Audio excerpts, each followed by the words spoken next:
Hey guys, welcome to PV Garage. Today we're going to have a look at replacing one of the oil cooler lines on my RX-8. Let's have a look.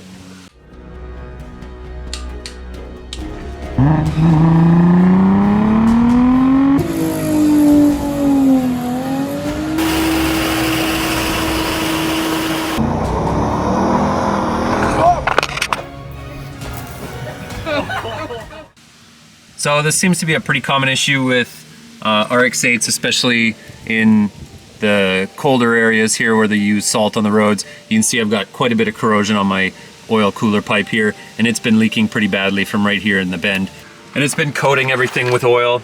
I've got oil all over the brakes, all over the suspension here, and you can see it right back here on the splash guard.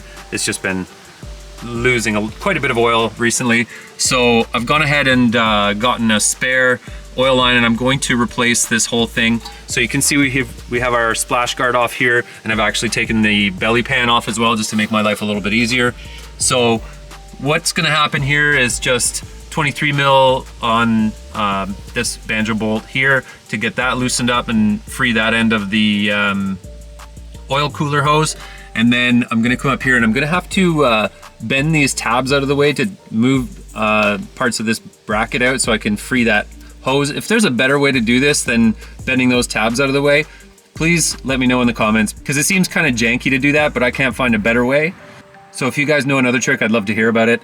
And then the last thing we're gonna do is just undo the bolt that's on the motor. So if we look through our wheel well here, we can see the end of that bolt at the banjo where it meets the block. So that's the other end of the hose that I'm gonna have to undo and then replace that whole length. So I have a hose here that's in better shape. It's not mint, obviously, but this is a repair that's just intended to get me back on the road while I order a set of hoses, a set of oil cooler lines online. There's a few aftermarket suppliers because the OEM lines are super, super expensive. And like I say, this is just to get me back on the road for now until I can do a proper repair.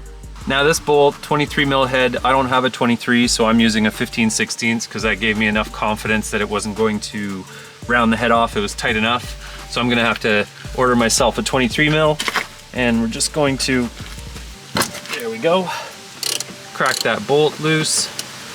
And I've got my catch pan underneath here to catch the oil that's gonna come out. So I'm just gonna bend these tabs out so that I can get that bracket off. Now I'm trying not to disturb that top oil cooler line because it's in not much better shape than the one that burst, and I need it to hang on to dear life until I can get a decent kit of oil lines. So hopefully I'll get lucky and it'll keep itself together.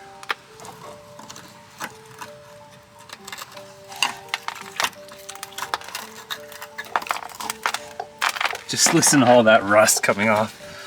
But I've got my hose out, that's the important part. So last bolt here on the engine block. I'm underneath the car, fairly easy to get at.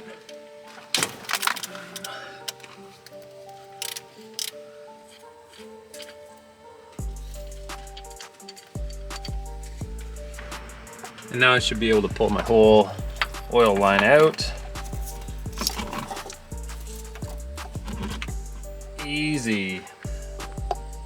Pretty easy to see here where it was losing oil.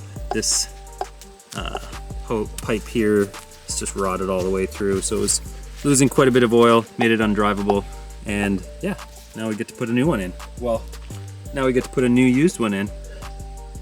Now before I put this hose in, I am going to run some brake cleaner through it and a bunch of compressed air to make sure that it's clean all the way through, because I don't know the history on this. The other thing I'm gonna do is I'm gonna gather up my 4 crush washers, my little copper crush washers, and I'm just going to sand them lightly to sort of rough the texture up again. So when I reuse them, because I don't have replacements unfortunately, when I reuse them they'll be smooth for sure and hopefully give me a good seal.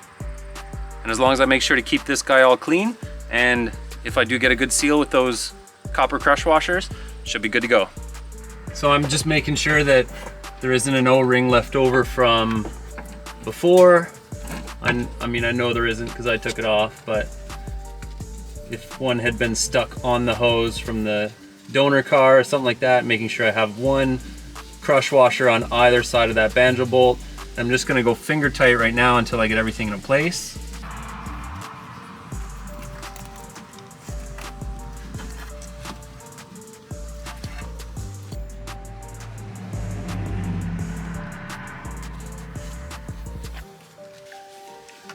Just bending these tabs back in. And again, like, if you guys know a better way, let me know, because this seems awfully questionable.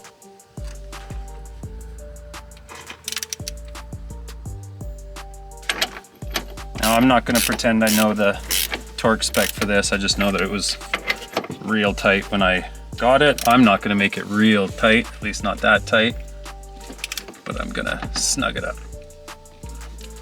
So I'm hoping that's it, and that takes care of my leak for now.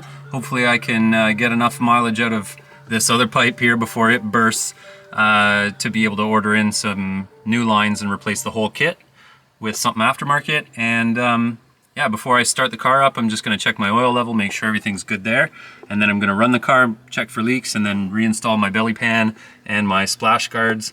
And also clean up all the oil spillage here. Get the oil especially off the brakes. It's really too bad that they got soaked.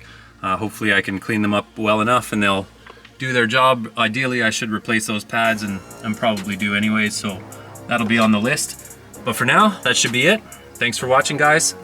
Sub to the channel if you want to see more of these RX-8 vids, and we'll catch you later. Have a good one.